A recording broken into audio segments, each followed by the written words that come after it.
여러분 안녕하십니까? C채널 뉴스입니다. 쌍용차 정리해고 노동자, 제주 강정마을 주민, 용산 참사 유가족이 하나의 목소리를 내기로 했습니다. 각 시민연대가 쌍용, 강정, 용산 등 시공 문제를 동시에 공론화하기 위해서입니다. 서정민 기자의 보도입니다. 쌍용 자동차 사태 범국민대책위원회, 제주 강정마을회, 용산 진상규명위원회 등 6개 단체가 하나로 연대해 문제 해결을 위한 공동행동에 돌입했습니다. 오는 9월 정기국회와 12월 대선 전국을 앞두고 쌍용, 강정, 용산 사태가 주요 의제로 채택 논의될 수 있도록 폭넓은 연대 활동이 필요하다고 판단했기 때문입니다. 누굴 기대는 게 아니라 그 당사자들이 직접 이런 문제들을 좀 전국을 돌면서 사람들 만나면서 이걸 좀 힘들을 좀 아래로부터 모아가겠다 이런 생각들을 좀 하고 이걸 진행하게 됐죠. 공동행동은 연대의 이름을 쌍용의 S, 강정의 K, 용산의 Y, 앞 자음을 따 스카이라 명명했고 노동자, 구럼비, 쫓겨나는 민중들이 하늘이다는 의미를 담았습니다. 스카이 공동행동의 캐릭터인 돌고래는 강정마을을, 그 위에 집은 철거민을, 로켓 추진체는 쌍용 자동차 노동자들을 형상화했습니다.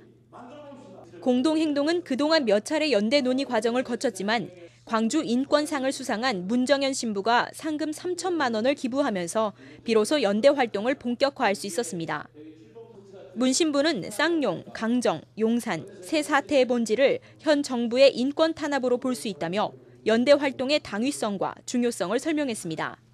지금 용산 얘기하고 쌍용 얘기하고 강정 얘기하는데 이거는 꼬집어서 대표적으로 얘기하는 전 국토가 다 이렇게 이명박한테 이렇게 시달리는 거 이제는 그냥 놓고 볼 수는 없다. 이 자리엔 기독교, 천주교, 불교 등 3대 종단 관계자도 참여해 연대 활동을 격려했습니다. 공동행동 참가자들은 각자 처한 상황은 달라도 이 시대 아픔을 공감하고 위로하는 모습을 보였습니다. 이들은 또 정부가 사람과 자연의 소중함을 일깨우길 바란다고도 호소했습니다. 모든 인권이 무시되고 자연환경이 무시되고 한낱 기득권층을 위한 그런 욕심들이 난무하는 시대가 와버렸습니다. 스카이 공동행동은 별도의 의장이나 집행체계 없이 각 단위별로 자연스럽게 연대하기로 했습니다. 따라서 어느 누구든지 의사를 밝히고 활동 방향을 논의할 수 있습니다. 각 단체의 활동 계획에 맞춰 스카이 액트 행동단이 참여하겠다는 계획입니다.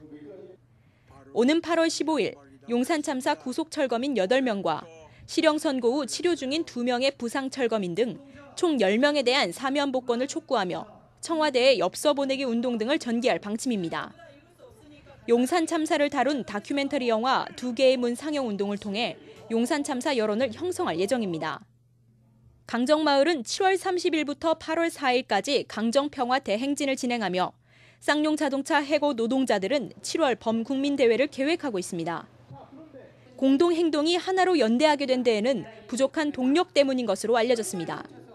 시간이 흐를수록 사람들의 관심으로부터 멀어졌고 해결 기미도 보이지 않아 이들 스스로 뭉쳐야 했다는 것입니다. 이들의 연대를 통해 우리 사회가 사람과 자연의 소중함에 대해 새롭게 각성하게 될지 귀추가 주목됩니다. C채널 뉴스 서정민입니다. 한국정신대문제대책협의회는 정부가 체결한 한일 군사정보 포괄 보호협정이 날치기이자 일본군 위안부 피해자들에게 모욕을 준 협정이라고 비판했습니다. 정대협은 논평을 통해 정부가 일본 군국주의의 결정체인 일본군 위안부 문제를 해결조차 하지 못하면서 군사협정을 강행하고 있다며 정부의 정체성에 의문을 나타냈습니다. 또 이번 협정이 동북아시아의 군사적 갈등을 강화시키고 일본의 군국주의 야욕에 자발적으로 물꼬를 터주는 일이 될 것이라고 우려했습니다. 정대협은 한일 군사정보 포괄 보호협정이 군수지원협정으로 이어질 것은 뻔하다며 또다시 일본 군사 대국화에 맞장구를 쳐줄 수는 없다고 강조했습니다. 한편 우리 정부와 일본은 이명박 대통령의 재가와 일본 강요회의 협정 안건 통과 등 양국의 관련 절차가 마무리되는 대로 협정에 서명할 것으로 알려졌습니다. 국가인권위원회가 사실상 불교계 단체인 종교자유정책연구원과 학내 종교차별 실태조사 용역 계약을 체결한 데 대해 한국장로교총연합회와 미래목회포럼이 비판 성명을 발표했습니다. 27개 장로교단이 참여하고 있는 한장총은 타종교의 적대적인 행태를 보여온 부적격 불교단체에 종교차별 문제를 조사시킨 것은 부당하다며 용역 계약을 즉시 취소하고 관련 정보를 빠짐없이 공개하라고 요구했습니다. 미래목회 포럼도 중견 목회자와 신학자들이 참석한 한국교회 리더십 컨퍼런스에서 성명을 채택하고 연구 용역 발주 취소와 과정 재조사를 촉구했습니다. 또 종립학교 설립 이념 등 헌법상 보장된 종교 자유가 침해받지 않도록 정부는 종교정책 수립에 만전을 기하라고 요구했습니다. 한편 종자연 공동대표 박광서 교수가 불교 언론과의 인터뷰에서 종자연이 조계종으로부터 수천만 원의 자금을 지원받았다고 한 발언이 최근 밝혀지기도 했습니다. 여신도 성추행 혐의로 3.1교회 담임 목사직을 사임한 전병훈 목사가 교회를 새로 개척한다는 사실이 전해지면서 다시금 파장이 일고 있습니다. 이에 3.1교회 교인들이 전 목사의 목사직 면직 청원에 나섰습니다. 이인찬 기자의 보도입니다. 지난 2010년 12월 여신도 성추행 혐의로 3.1교회 담임 목사직에서 물러난 전병훈 목사가 홍대 인근의 홍대 새교회를 개척하고 오는 8월 15일 개척 예배를 드립니다. 홍대 새교회는 홈페이지도 개설하고 있으며 특별 새벽 기도회도 최근 가졌습니다. 하지만 전 목사로부터 성적 피해를 입은 여성들과 관련된 제보가 지금도 제기되는 가운데 전병훈 목사의 교회 개척에 대한 반발은 더욱 확산되고 있습니다. 기독윤리실천운동 전 사무총장 이진호 목사가 지난 20일 개설한 전병훈 목사 진실을 공개합니다 카페는 개설한 지 10일도 되지 않아 회원수가 무려 6,400명을 넘어섰습니다. 이런 반발은 3.1교회 교인들 사이에서 더 구체적으로 일어났습니다. 지난 4월 3.1교회 당회가 공동의회를 열고 전 목사의 성추행 관련 구체적 내용을 처음으로 교인들에게 공개했습니다. 또 이 일을 진행한 젊은 교인들이 전 목사가 속한 대한예수교장로회 합동총회 평양노회에 목사직 면직 청원서를 내기로 한 것입니다. 교인들은 총회회관 앞에서 기자회견을 열고 교인 117명이 연대 서명한 면직 청원서를 낭독했습니다. 하물며 세상보다 더 높은 도덕성이 요구되는 목회자가 구체적인 회개의 열매 없이 개척하였다는 사실은 대한민국 기독교 역사에 치명적인 불명예를 안기는 사건일 것입니다. 분명히 전임 목사님의 성범죄에 대해서 전체적으로 다 공감하는 분위기입니다. 그리고 공동의회가 있었어요. 그래서 한 2,000명 넘는 성도들 앞에서 저기 담임 장로님께서 직접 그 범죄의 심각성에 대해서 말씀을 해주셨고요. 하지만 사전 약속 없이 방문해 노회 임원들을 만나지는 못했습니다. 대신 노회 관계자는 전화를 통해 사실상 청원서 접수를 거부했습니다. 평양노회 서기 박광영 목사는 C채널과의 통화에서 교단법이 정하고 있는 청원 절차에 하자가 있기 때문이라고 설명했습니다.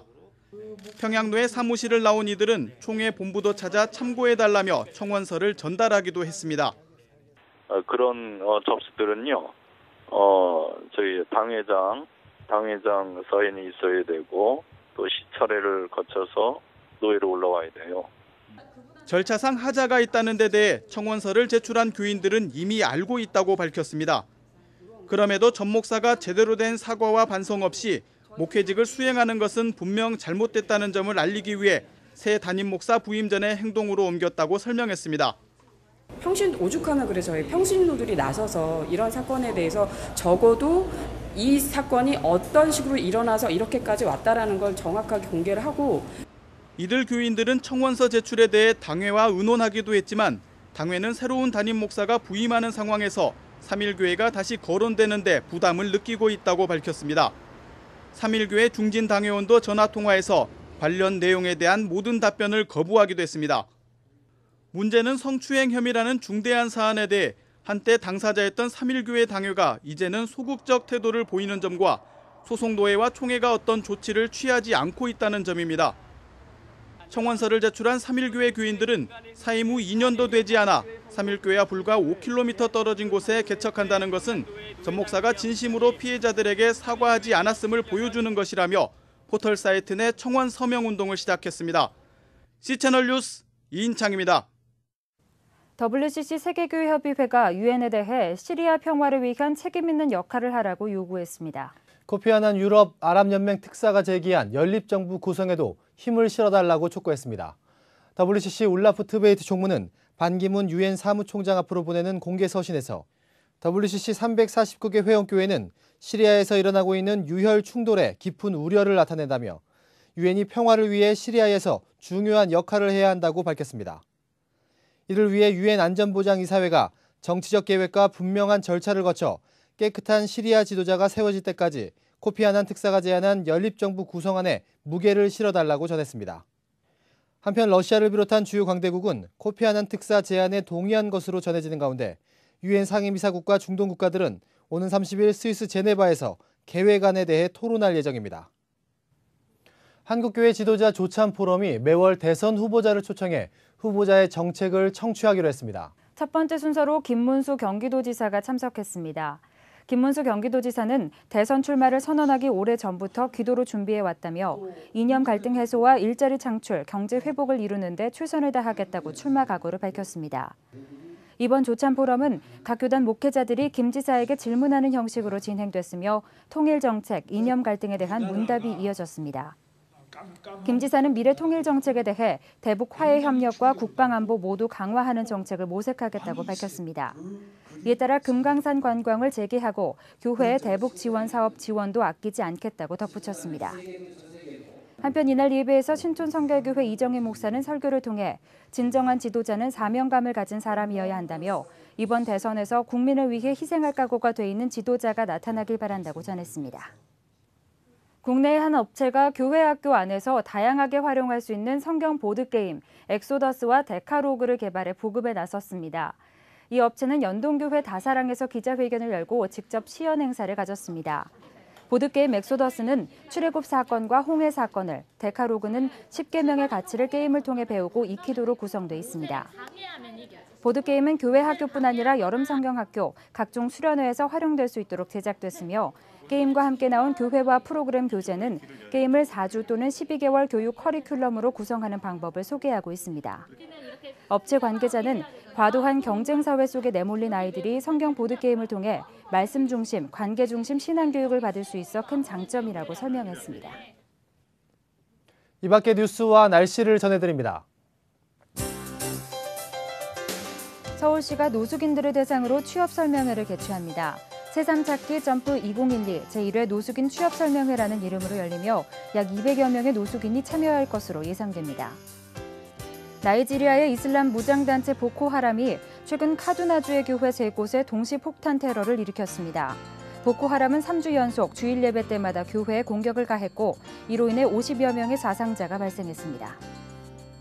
기독교 윤리실천운동이 교단 내 미흡한 선거법을 보완할 수 있도록 교단 선거법 개정운동을 전개한다고 밝혔습니다. 이에 기윤실은 다음 달 6일 연동교회 다사랑홀에서 운동의 취지와 방향, 계획에 대해 밝힐 예정입니다. 한국 YWCA가 창립 90주년을 맞아 다음 달 2일부터 10일까지 키다리 토요 대안학교를 운영하겠다고 밝혔습니다. 키다리 학교는 올해부터 중고등학교 주 5일 수업이 시작되면서 마련된 프로그램으로 서울, 고양, 안양, 청주 등지에서 시범적으로 운영될 예정입니다. 날씨입니다. 연일 더위 소식이 이어지고 있습니다. 하지만 낮을 시작으로 주말 동안에 장맛비가 내릴 전망인데요. 비는 제주와 호남 지방을 시작으로 저녁 무렵에는 충청과 영남으로 확대되겠습니다. 서울을 비롯한 수도권 지역은 늦은 밤부터 비가 내리겠습니다. 아침 기온은 서울 23도, 대전 20도를 기록하겠습니다. 낮 최고 기온은 서울과 대구에서 31도, 제주도가 26도까지 오르겠습니다. 바다의 물결은 서해와 남해상에서 0.5에서 2.5m, 동해와 제주도에서는 2m까지 일겠습니다. 주간 날씨입니다. 오는 토요일에는 전국에 비가 내리겠습니다. 비와 함께 서울의 낮 기온도 다소 내려가는 등 더위도 한풀 꺾이겠습니다. 비는 주일 오전 들어 점차 그치겠습니다. 오늘 뉴스는 C채널 홈페이지와 스마트폰 어플리케이션을 통해 다시 보실 수 있습니다. SNS를 통한 의견도 적극 청취하겠습니다. 뉴스를 마칩니다. 함께해 주신 여러분 고맙습니다.